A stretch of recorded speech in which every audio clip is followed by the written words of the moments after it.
Então, eu vi um pessoal falando sobre as keycaps do Corsair Stref pulando e eu achei que fosse algo comum, mas o pessoal começou a comentar que não era nada comum. Eu que tenho unha grande, às vezes eu tô jogando LOL no caso, e tô apertando esses botões aqui e geralmente quando eu aperto os numéricos, eu aperto com a ponta da unha, porque, né, enorme. Então, geralmente, quando eu aperto isso, acontece. A keycap só pula.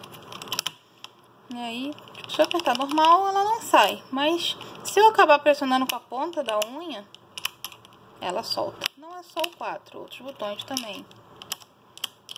Então, eu queria saber se isso é uma coisa comum, porque eu tentei no teclado do meu marido e acontece a mesma coisa.